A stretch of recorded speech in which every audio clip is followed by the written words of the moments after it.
Socrates once said, "What most counts is not to live, but to live aright." If the 20th century's dead could speak, what advice would they give us? What might they tell us about a life worth living? The dream of peace, the dream of brotherhood, it is the ultimate hope of humankind.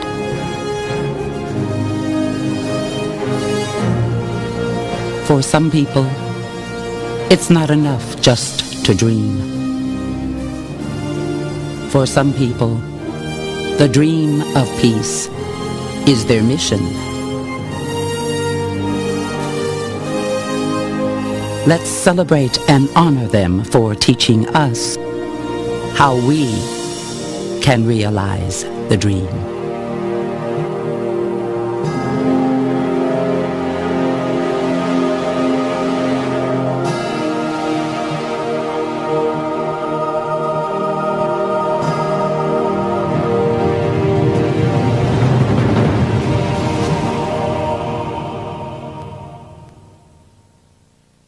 Dr. Radhakrishnan, director of the Gandhi Smriti Memorial and the Gandhi Darshan Institute.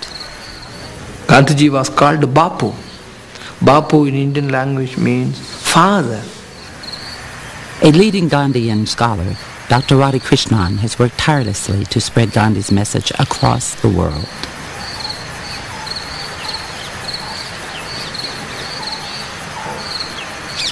Millions of people found in him the epitome of their aspirations.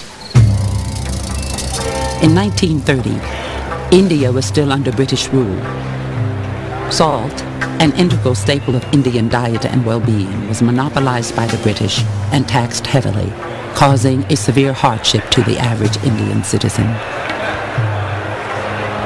As a form of non-violent protest, Gandhi set out on foot with a handful of supporters on a 240-mile journey to the west coast of India.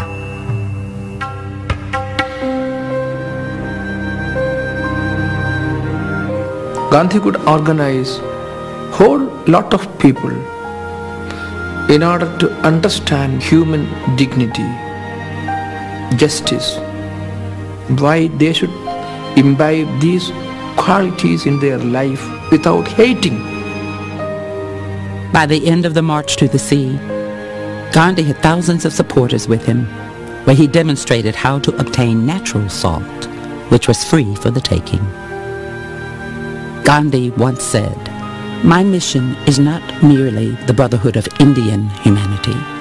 My mission is not merely the freedom of India, but through the realization of freedom of India, I hope to realize and carry on the mission of the brotherhood of man." In 1947, after decades of nonviolent struggle, Gandhi's persistence won out. The British willingly relinquished control of India to the Indians. One man, if he is determined, if he has conquered fear of death, if he is prepared to die for a cause, if in his mind the larger interest of the community, the nation, the universe is uppermost, if he is guided by love, he will succeed.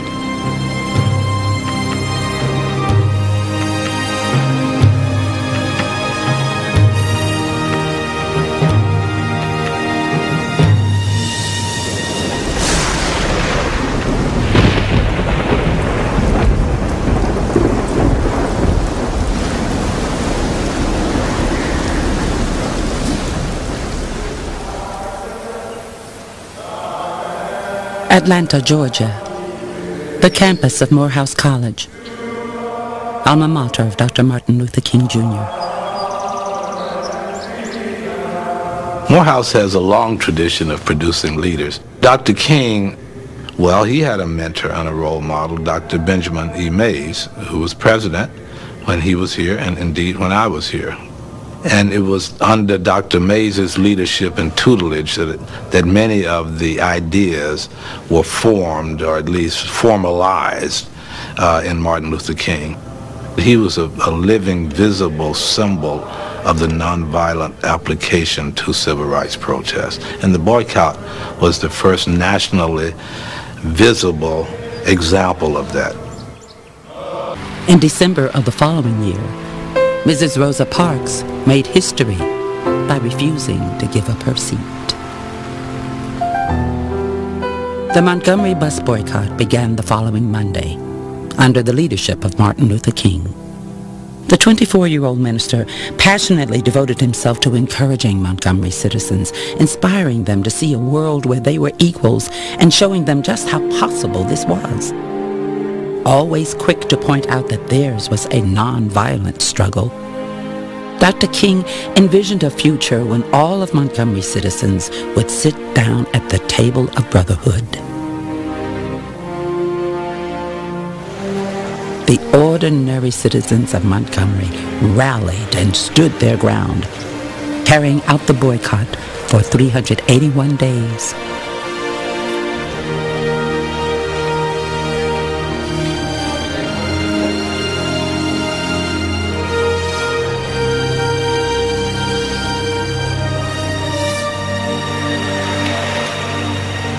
The buses remained empty. In November of that year, the United States Supreme Court unanimously ruled that segregation on public transportation in Montgomery was unconstitutional. It was the first historic victory for the young Dr. King and the civil rights movement.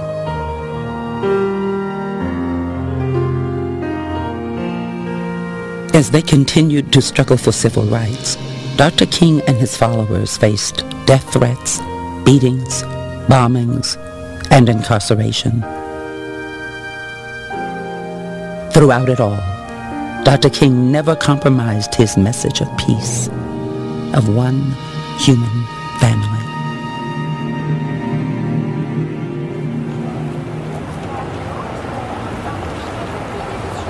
On the campus of Morehouse College, the Martin Luther King Jr. International Chapel is dedicated to perpetuating the legacy of Dr. King.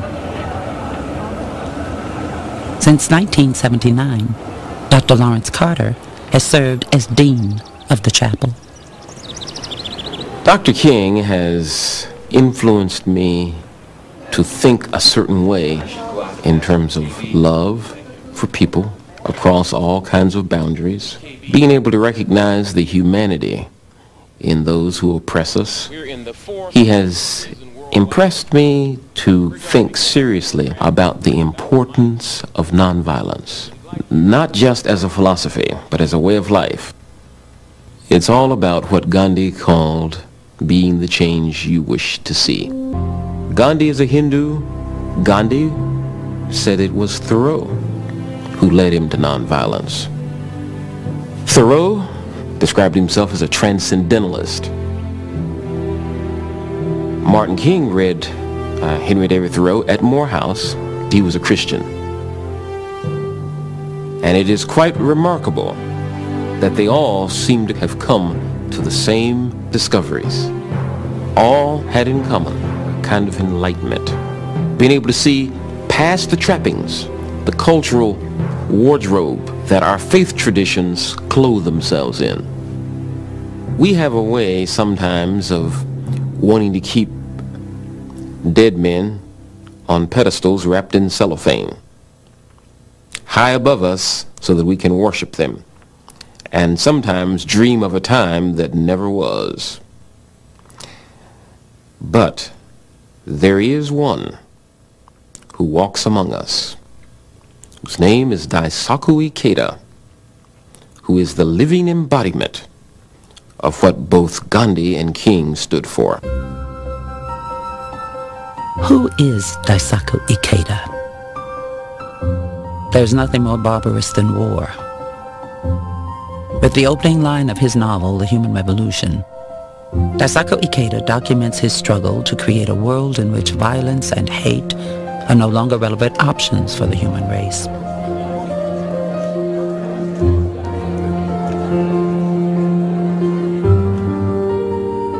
It is the story of the Soka Gakkai, a humanistic world peace organization devoted to helping people overcome their differences and realize their potential. It is also Dr. Ikeda's story of living up to his mentor's will to create a better world. Daisaku Ikeda was a teenager in Japan at the time of the Second World War. The cruelty of war and the personal devastation to his family and his own life left a deep scar. He began reading works by Tolstoy, Thoreau, Whitman, and others. In 1947, he was invited to a meeting on life philosophy. There he met Jose Toda, second president of the Soka Gakkai, a lay Buddhist society. The meeting would change his life forever.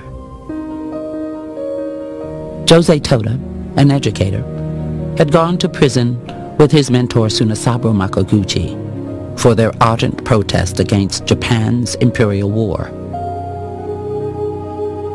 Inspired by his new teacher and Buddhism's philosophy of individual happiness and altruism, Dr. Ikeda determined to spend the rest of his life devoted to realizing Jose Toda's dream for world peace. As the result of his efforts, Soka Gakkai grew from a small Japanese Buddhist association to an international global force for world peace in 163 countries. He began to gather with people of other faiths and cultures who also shared this vision of a world without violence. He worked to bring the message of Gandhi, Dr. King, and others to common citizens everywhere. As a result of his efforts, he has been recognized by leading universities and peace institutes all over the world. Establishing a school system in Japan, Hong Kong, Singapore, and Malaysia, universities in Japan and in America, cultural exchange venues, and peace institutes, Dr. Ikeda has worked tirelessly to continue the work began by Martin Luther King Jr. and Mahatma Gandhi.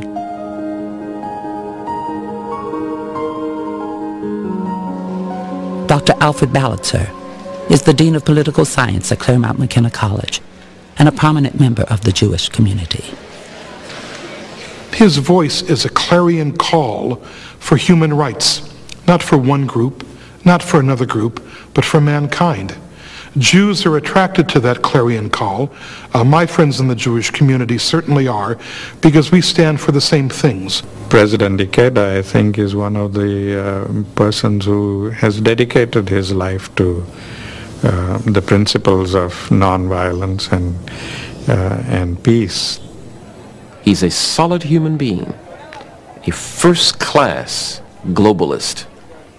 I feel like Gandhi and King and Jesus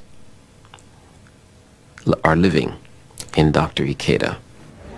Daisaku Ikeda took their teachings and concretized them, creating institutions through which men can live those teachings on a daily basis, taking those high and lofty teachings up in the stars and bringing them down to the earth so that human beings like you and me and ordinary human beings everywhere could live them.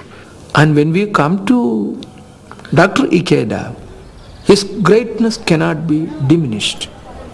A powerful, imaginative assertion of individual liberty, justice, awareness of the profound interrelatedness of humanity. Mahatma Gandhi and Martin Luther King in some ways have been deified. They've been turned into mini gods of mankind. Daisaku Ikeda, by contrast, is a human being who labors every day in the vineyard trying to realize in the lives of people throughout the world those teachings. So he is the next generation. I think that if Mahatma Gandhi and Martin Luther King were alive today, they would take Daisaku Ikeda by the arm and pull him up on the pedestal with him, because he is a young man. Even though 73, he is a young man, the next generation who will alert the world to these truths.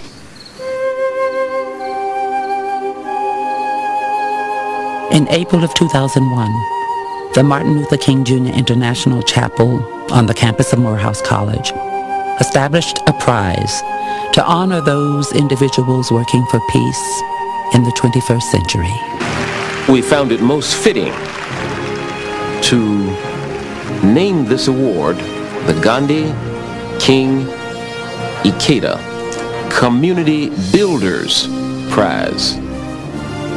We want to introduce this parallel to the nation and say to the world, in the pursuit of truth, nation-state boundaries and faith boundaries and race boundaries don't count.